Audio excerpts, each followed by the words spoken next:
दो वीडियो। तो कैसे हैं आप लोग? उम्मीद करती हूँ आप लोग बिल्कुल ठीक होंगे और मैं भी बिल्कुल ठीक हूँ, एकदम बढ़िया।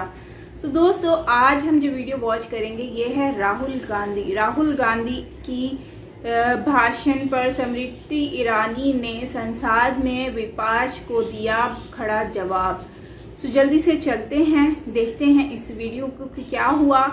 और ओरिजिनल वीडियो का लिंक आपको मिल जाएगा नीचे डिस्क्रिप्शन में। तो चलते हैं और देखते हैं इस वीडियो को। So yes, here we go. आपके प्रधानमंत्री मणिपुर में नहीं जा सकते हैं क्योंकि उन्होंने देश की हत्या की है। मणिपुर में हिंदुस्तान की हत्या की है, भारत माता की हत्या की है। मणिपुर के लोगों के दिल में एक मिनट बैठिए आप। एक तो सवाल उठता है। एक मिनट बैठिए, एक मिनट। आप भी विराजो। मणिपुर पे चर्चा करने के लिए बार बार पार्लियामेंट्री अफेयर्स मंत्री ने गुहार लगाई। बार बार देश के गृह मंत्री ने कहा, हमारे श्रद्धेय राजनाथ जी ने भी कहा कि आप मणिपुर पे सदन पर चर्चा कीजिए, हम चर्चा के लिए तैयार हैं। भागे ये, हम नहीं भागे ये, और हम नहीं। ये आज जो जोर जोर से चिल्ला रहे हैं, न्याय की गुहार इन्होंने तब नहीं लगाई जब 60 साल की एक महिला का पश्चिम बंगाल में उसकी नाती के सामने कोर्ट में केस लंबित है। इनका दिल नहीं दहला और पूछ रहे थे कि मणिपुर के बारे में आप नॉर्थ ईस्ट के बारे में नहीं जानते। जिन्होंने प्रस्तावना की उनसे कहती हूँ, नल्ली का मैसेकर हुआ, 5 मिनट के लिए कांग्रेस की एक नेत्री गई, लेकिन इनका क्या रुख था तब। 2012 में तरुण गोगोई जी ने स्वयं वक्तव्य दिया है कि दंगे हो रहे हैं, लेकिन कांग्रेस की केंद्र की सरकार ना ट्रूप्स दे रही है, ना इंटेलिजेंस दे रही है। कोकराझार की बात करते हैं कि मेरा वक्तव्य नहीं है, तब के कांग्रेस के मुख्यमंत्री तरुण गोगोई का वक्तव्य है। कोकराझार में हिंसा होती है, धुबरी में 3 महीने कर्फ्यू रहता है। आज महोदय जो लोकतंत्र की दुहाई दे चुके हैं, हम बार बार इस सदन में बार बार इमरजेंसी की गाथा को याद करते हैं। इस सदन में हम लोग बार बार उन नेताओं को, उन सामाजिक संस्थाओं को, उन मीडिया के बंधुओं को, उनकी प्रिंटिंग प्रेस कैसे जबरन बंद कर गई, उसको, इस पर विस्तृत चर्चा होती है। लेकिन इमरजेंसी के कालखंड में साधारण महिला का इन्होंने, कांग्रेस पार्टी ने क्या हश्र किया। स्नेहलता रेड्डी की आज बात करना जरूरी है। बेंगलुरु की जेल में बंद किया गया, और इसलिए बंद किया गया क्योंकि वो सोशलिस्ट थी, भाजपाई नहीं थी, सोशलिस्ट थी। यह कांग्रेस का इतिहास है और ये भारत की बात करते हैं। अस्थमा की पेशेंट थी ये महिला, जेपीजी को तो डायलिसिस ना करने दिया, अस्थमा की इस पेशेंट को दवा नहीं लेने दी। वो 2 बार एस्थमेटिक कोमा में गई, और एस्थमेटिक कोमा में जाते जाते जब उनकी हालत बिगड़ी तो पैरोल पर उनको 15 जनवरी 77 में छोड़ा। चार्जशीट में इस औरत का नाम नहीं था, और 5 दिन बाद उनका देहांत हो गया। इनका इतिहास। और जिनकी हत्या हुई, आज वो इनको कटघरे में नहीं ला सकते, इसलिए आज इस सदन में मैं उनका नाम ले रही हूं, उनके बारे में बोल रही हूं। चाहते हैं कि मणिपुर पे चर्चा हो, मणिपुर पे चर्चा करने के लिए बार बार पार्लियामेंट्री अफेयर्स मंत्री ने गुहार लगाई, बार बार देश के गृह मंत्री ने कहा, हमारे श्रद्धेय राजनाथ जी ने भी कहा कि आप मणिपुर पे सदन पर चर्चा कीजिए, हम चर्चा के लिए तैयार हैं, भागे ये, हम नहीं, भागे ये और हम नहीं। और भागने के पीछे कारण क्या? क्योंकि गृह मंत्री जब बोलने लगेंगे, परतें जब खुलने लगेंगी, तब ये मौन साध लेंगे। मौन मुद्रा का उल्लेख हुआ था, मौन थे ये लोग कई चीजों पर और आज भी हैं। अध्यक्ष महोदय, मेरे हाथ में KPMG की एक रिपोर्ट है जो इनके कार्यकाल से संबंधित है, जो कहता है कि करप्शन की वजह से यूपीए की कार्यकाल में हमारे देश की जीडीपी की ग्रोथ को 9% का नेगेटिव इंपैक्ट होगा। ये अंतर्राष्ट्रीय एजेंसीज बोल रही थी, लेकिन ये चुप थे, आज भी चुप हैं। जो लोग जीरो लॉस थियरी सिखाते थे, आज उसी कांग्रेस के एक नेता को कोयला घोटाले के लिए सजा हुई है और वो चुप है। लेकिन चुप और बहुत सारी चीजों में रहे महोदय।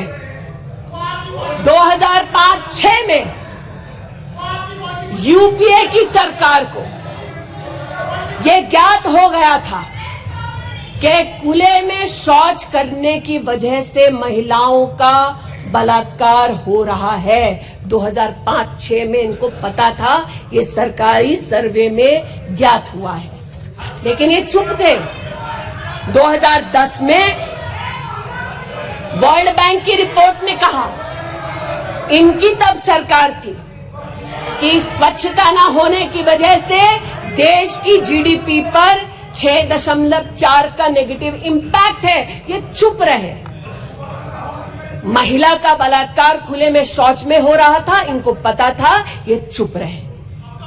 2014 तक देश में केवल 39% आबादी को इन्होंने टॉयलेट की व्यवस्था सुनिश्चित करके दी। 2019 तक 100% कवरेज हुआ। 110 मिलियन टॉयलेट।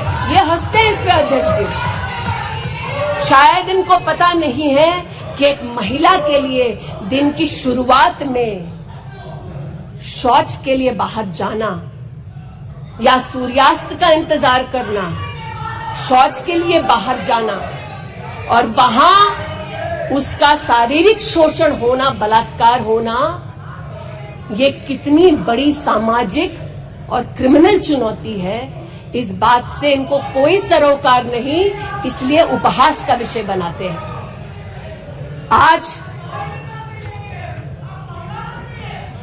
मुझे ये कहते हुए शर्मिंदगी है कि मैं यहां पर कह रही हूं कि खुले में शौच करने वक्त औरत का बलात्कार होता है, ये उपहास उड़ा रहे हैं और महिला उपहास उड़ा रही है।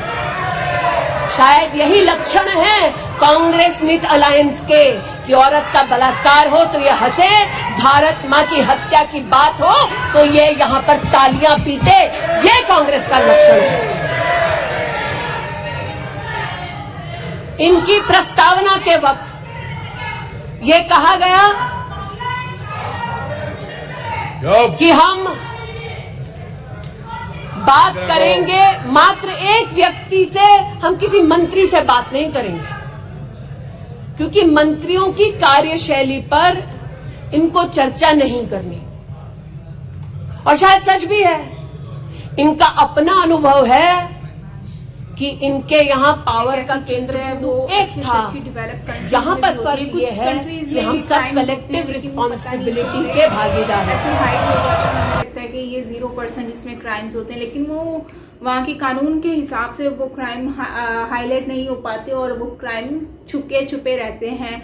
इसमें बहुत सारी ऐसी कंट्रीज हैं, जैसा कि आप लोग जानते भी हैं, नाम भी उनकी जानते होंगे, और हमें ऐसा लगता है कि वहाँ पे 0% क्राइम है। लेकिन वहीं पर ही आप देखें तो अगर हम एशिया में और भारत पाकिस्तान जैसी कंट्रीज़ में रहते हैं और यहाँ पर क्राइम जो है वो बहुत जल्दी हाईलाइट हो जाता है, तो क्योंकि यहाँ पर लोगों को आज़ादी है। और दूसरा ये है कि जो अभी इंसिडेंट हुआ है वो बहुत गलत हुआ लड़की के साथ। लेकिन मैं ये देख रही हूँ कि समृति जी ने जो बातें उठाई हैं, जैसे राहुल गांधी, देखो ऑपोजिट जो पार्टी होती है वो हमेशा कीचड़ उछालती है और वो गिराने की कोशिश करती है। अभी क्योंकि मोदी जी की गवर्नमेंट है और यहाँ पर ये जो हुआ है इंसिडेंट हुआ है लड़कियों के साथ, तो उसके बाद अब उनको ये मौका मिल गया है कि वो इसके ऊपर आवाज़ उठाएं और फिर फजूल की बातें करें ताकि मोदी जी के लोग अगेंस्ट हो सकें। और खुद भी ये गए थे, वहाँ पर विजिट कर आए थे, तो शायद यही वजह है कि ये खुद को हाईलाइट करना चाह रहे हैं और अपने आप को एक अच्छा दूध से दुलावा आदमी दिखाना चाह रहे हैं। तो वीडियो देख के है ना, मुझे समृति जी की बातें बड़ी अच्छी लगी कि वो बहुत अच्छे से क्लीन और क्लियर वर्ड्स में बता रही हैं कि आपकी गवर्नमेंट में भी तो ये सब कुछ हुआ था ना, कितने सारे इंसिडेंट हुए हैं, पर उस पर तो कोई नहीं बोलता। और ये बात सच है, जब किसी की गवर्नमेंट होती है तो वो अपनी गवर्नमेंट को थोड़ी ना बुरा बनाकर दिखाएगा। वो जैसे अभी बुलडोजर वाला सीन है, योगी आदित्यनाथ जी कितना काम कर रहे हैं, कितनी मेहनत कर रहे हैं, लेकिन वहीं पर अगर आप देखें तो दूसरे लोग कुछ कर रहे हैं, नहीं कर रहे हैं। एनीवेज फ्रेंड्स, ओवरऑल यही कहूँगी कि समृति जी ने बहुत अच्छा आंसर दिया कि देखो रेप होते हैं, इंसिडेंट्स होते हैं। एक बस का इंसिडेंट हुआ था, जो लड़की को बस के अंदर ही उसका रेप करके उसको बाद में उसको मतलब उसके साथ उसको मारने की फुल कोशिश की गई, वो हॉस्पिटल में रही, देन उसके ऊपर डॉक्यूमेंट्री बनी थी, उसके बाद उसकी डेथ भी हो गई थी। तो खैर इस तरह के बहुत सारे इंसिडेंट हैं, इंडिया में नहीं होते, हर जगह पर होते हैं, लेकिन उनको हाईलाइट नहीं किया जाता। लेकिन ये काम ना घरों में अपने फूफो और इस तरह के जो रिश्तेदार होते हैं उन लोगों का काम होता है उछालना, और पॉलिटिक्स में ऑपोजिट पार्टी का काम होता है वो इस तरह की चीज़ों को उछालते हैं। एनीवेज फ्रेंड्स, इसके ऊपर आप लोग क्या कहेंगे कमेंट सेक्शन में अपनी राय ज़रूर दीजिएगा। सो मिलते हैं नेक्स्ट वीडियो के साथ। समृति जी ने दिल खुश कर दिया जो इनको जवाब दिया कांग्रेस वालों को, उनकी तो बोलती बंद हो गई, ये जुबान ही नहीं खुल रही उन लोगों की, और वो भी परेशान हो गए कि हमने किसको छेड़ दिया। तो बहू जो है ये सास थी बहू, क्योंकि सास थी कभी बहू थी, इनको मैंने उस ड्रामा सीरियल में देखा था, तो आज देख रही हूँ तो मतलब यकीन ही नहीं हो रहा कि ये वही है वो ड्रामा वाली सीरियल वाली। तो एनीवेज, दिल से रिस्पेक्ट समृति जी के लिए, और बाकी आप क्या कहेंगे इसके ऊपर कमेंट सेक्शन में ज़रूर बताइएगा। सो